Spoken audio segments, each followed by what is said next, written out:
Guys, in this video I'm going to show you guys how to set up OBS, Open Broadcasting Software, to stream to Twitch or any other live stream platform.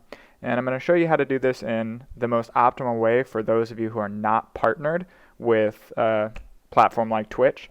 Once you're partnered, you can do a lot of different settings and kind of tweak it, but I'm going to show you the best settings for those of you who are not partnered. So right away I'm going to say the best idea is to keep your bitrate as low as possible. That's kind of what we're going to be focusing on. So I'm going to show you how to do that while still making your video look really good and, well, as good as you can with a low bitrate. So we're just going to jump right into the settings here on OBS. And obviously you're going to put in your streaming platform, your stream key, etc., etc. Set up this and just choose the closest server to you. That would be, for me, Dallas, Texas. And again, I'm using Twitch. So I'm just going to kind of go down the list here, but as I said, the best option, or the thing you want to shoot for, is a low bit rate. The reason you want to shoot for a lower bit rate is because those people who don't have a spectacular internet connection are going to sit on the buffering loading screen very often if you shoot for a higher bit rate. And I know a lot of people want to use a high bit rate so that they can stream like 1080p, 60 FPS, which is awesome if your viewer can actually watch it. If they can't watch it, it's a waste of time. It's a waste of your resources. It's just a waste. So unfortunately, most people don't have the best internet connection, so that forces us to lower our video quality, lower our bit rate. And when we lower our bit rate, we get that weird fuzzy experience, weird fuzzy visual when you're doing a lot of movement. In the game, like with FPS games and stuff like that, when, the scene is switching very quickly, there's a lot of things happening, the video gets very fuzzy and kind of awkward. That's due to a lower bit rate, because essentially what you're doing is you're compressing a whole bunch of video and you're trying to compress it into a tiny, tiny file and send that file to the viewer. So you obviously have to compromise somewhere. It can't, put perfect quality into a small container. So you are going to have to go down on your bitrate. So in order to do that, I'm going to show you guys the settings. But first we're going to go here to the output settings. And I like to use 2000 bitrate. I think that's a really good middle ground. That seems to be the consensus on like Reddit/r/Twitch. Kind of all over the net, people say use around 2000 as kind of the sweet spot. So you can still have a decent quality video, decent quality stream, while also being applicable to as large of an audience as you can. So stick around 2000. So I'm putting it at 2000 with a keyframe interval of 2, which is what Twitch recommends. So if you're not streaming on Twitch, you're going to have to look up the recommendations for your platform. But Twitch says keyframe interval of 2, use CBR. That's just some padding so that if you drop frames or something like that, it kind of prevents too much distortion on the user's end.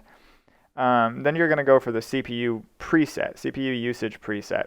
So this is kind of where the main area where you're able to control the quality of your video while also lowering your bitrate. So with a bitrate of 2000, this OBS actually defaults to very fast. And the higher up here you are, the quicker it's going to encode your video, and the least amount of resources from your processor will be used to do so. So if you don't have a very fast computer, you can kind of go up here to ultra fast, super fast, very fast. Ultra fast is going to look like garbage, I'm not going to lie. It's going to be horrible. Super fast will be a little better, but not great. Very fast is a good middle ground, but again, if you're playing like FPS games, stuff like that, it's not going to look very good. If you're playing like Hearthstone or Magic or something like that, where there's not a lot of movement, you can probably get away with this just fine. So I've actually gone up to fast, as my computer can handle it. I've contemplated going a little higher, but honestly, I just felt like fast was kind of good enough. I plan to maybe play around with that in the future, but for now, sticking with fast. And then profile main, that's also just a setting that Twitch recommends you set to main, profile to main. So no explanation needed on that one. You also always want to be using the X264 codec. I do not use the other ones in here. I have an AMD card, so it's showing an AMD codec, or an AMD encoder, I'm sorry. I meant encoder, not codec. And then if you have an NVIDIA card, there will be an NVIDIA option here, but just stick with the X264. It's just all around the best option. So then we're just going to go over to audio, and I obviously just have all of the tracks set to the same thing. I'm going to use an audio bitrate of 128. You can go higher, and it will be better audio quality, but I don't think that's very, it's not that worth it. So stick with 128, because that will mean your bitrate will be 2000 plus 128, so 2128, right? So that'll be your bitrate there. You do have to combine them, so the higher you go up in video, the higher you go up in audio. They both, equate to being a higher bitrate, more that the user has to download. So again, user requires a higher or a better internet connection to do so. So stick around 128. So with all of that in mind, that is going to be kind of your best options here. I would, again, try and go a little higher here. Maybe try and get faster, fast, medium if you can do it. That will really, really help the quality of your stream when you're using this crappy of a bitrate, unfortunately. And that's just the way of it with a non-partnered Twitch channel. So use a higher preset to offset the crappy quality of the low bitrate. So there are a couple things you can do as well, though. In addition, if we go down here to video, you want to scale your output. So if you're using a 1080p monitor, which is the norm, I'm using a 1440p monitor, so I'm actually scaling down quite a bit, but it still looks pretty good. You want to scale down here to 720p is kind of the sweet spot with 2000 bitrate. If you go higher, it's really not going to look very good. I really wouldn't recommend it. I don't think people will be very happy watching it. Excuse me. And in addition, if you're looking at if you're using Twitch and you're looking at a Twitch channel on a 1080p monitor, and let's say you're not in full screen, you have both side panels open, the chat and then the Twitch navigation panel. That is actually a 720p video that you're going to be looking at. So it's actually going to look really, really good when you're not in full screen. Once you're in full screen, it is obviously going to have to upscale that 720p to 1080p, so you will lose some quality there, but the majority of people actually are probably going to be watching that not in full screen so that they can see chat. So this is actually a pretty good place to be.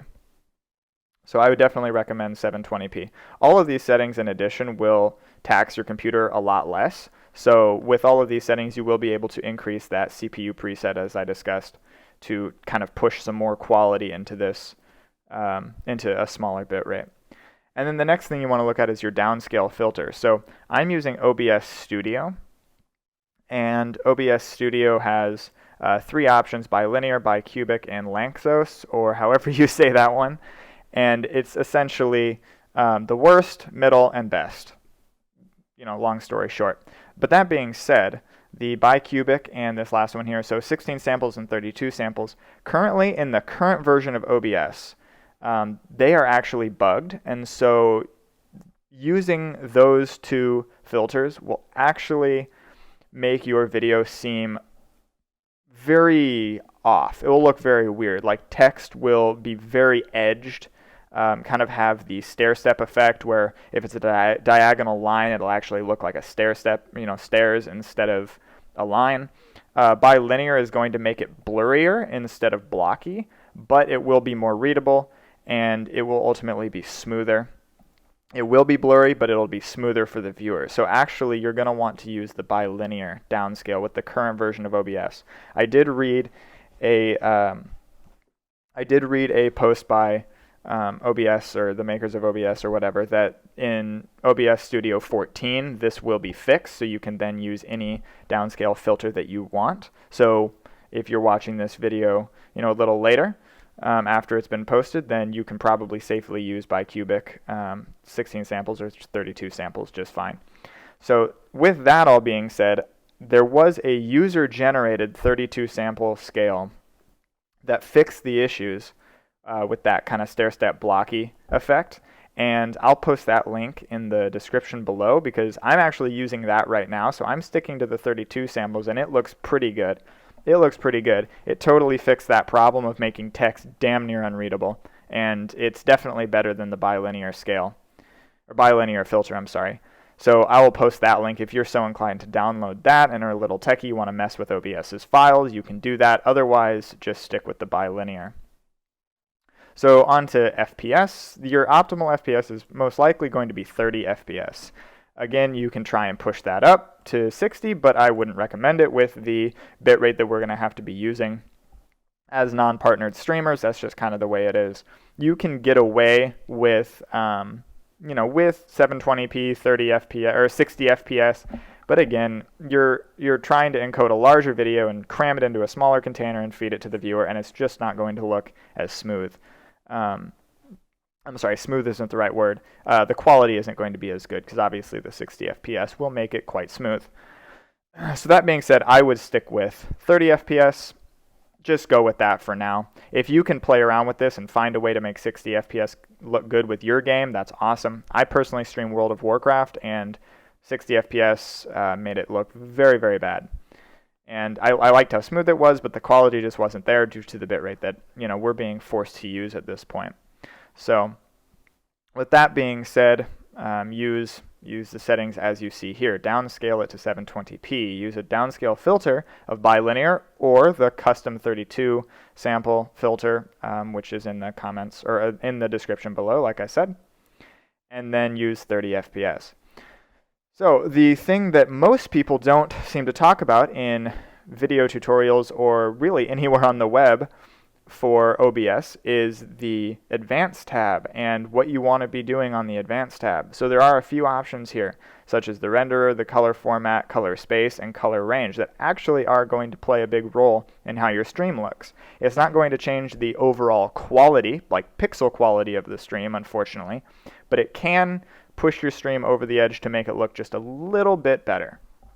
And I had to scour the internet to find any answers on what this does and why it's important. I have somewhat of a graphical design background, so I know how color space and color range works, but to actually get some information that pertained to OBS was damn near impossible. Could not find a thing.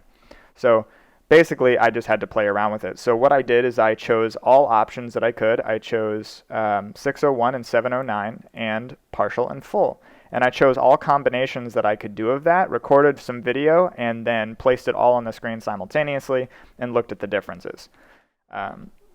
What I came to is, for me, 601 and partial tends to look the best, especially on a darker monitor. So on my main monitor, it looks very, very good with 709 and full.